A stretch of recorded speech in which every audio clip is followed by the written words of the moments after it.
దేశవ్యాప్తంగా ఉన్న శ్రీ చైతన్య కాలేజీలో ఐటీ అధికారులు సోదాలు నిర్వహిస్తున్నారు. ఇందులో భాగంగా ఇవాళ హైదరాబాద్లోని మాదాపూర్లో శ్రీ చైతన్య విద్యా సంస్థలకు చెందిన పలు కార్యాలయాల్లో ఐటీ అధికారులు తనిఖీలు చేపట్టారు. కాలేజీల యాజమాన్యం పెద్ద మొత్తంలో అక్రమ లావాదేవీలు నిర్వహిస్తున్నట్లుగా గుర్తించినట్లు అధికారులు తెలిపారు. విద్యార్థుల నుంచి నగదు రూపంలో డబ్బులు తీసుకొని ట్యాక్స్ చెల్లించలేదన్నారు. ఇదే అంశంపై మరింత సమాచారాన్ని మా అవుట్పుట్ ఎడిటర్ వెంకట్ అందిస్తారు. వెంకట్, చెప్పండి. దేశవ్యాప్తంగా ఐటీ దాడులు కలకలం రేపాయి. అయితే ఈసారి ఐటీ అధికారులు విద్యా సంస్థలపై దృష్టి పెట్టారు. దేశవ్యాప్తంగా పేరొందినటువంటి శ్రీ చైతన్య విద్యా సంస్థలు ఖచ్చితంగా చాలా పెద్ద సంస్థలు విద్యాసంస్థల యాజమాన్యంపై పర్టికులర్గా ఆ బ్రాంచెస్పై ఐటీ అధికారులు దాడులు చేస్తున్న పరిస్థితి కనిపిస్తుంది.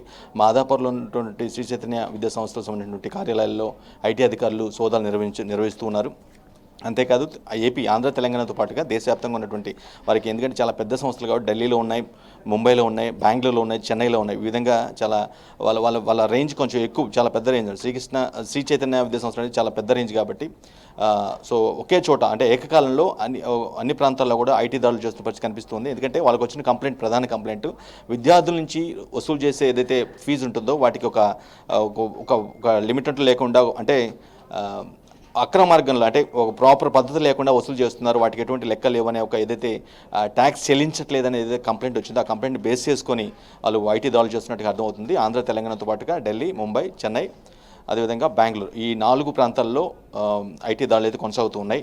రైట్, అంటే విద్యార్థుల నుంచి తీసుకున్నటువంటి ఫీజు ఏదైతే ఉందో దానికి సంబంధించి ఆ ఫీజు వసూలు కోసం ఒక ప్రత్యేకమైనటువంటి ఒక సాఫ్ట్వేర్ కూడా రూపొందించి ఆ విధంగా వసూలు చేస్తున్నట్టుగా, తద్వారా ఏంటంటే ట్యాక్స్ ఎవేషన్ జరుగుతున్నట్టుగా మనకి, అంటే ఐటీ అధికారులకు వచ్చిన ఫిర్యాదు బేస్ చేసుకొని దాడులు చేస్తున్నట్టుగా అర్థమవుతుంది.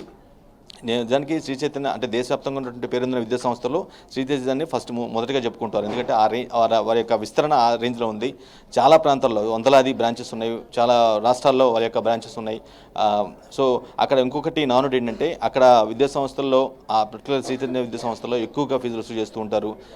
విద్యార్థులు బాగా ప్రెషర్ చేస్తారంటే ఒక నానుడు కూడా జనరల్గా ఉంటుంది, మనం వింటూ ఉన్నాం. బట్ అది సెకండరీ.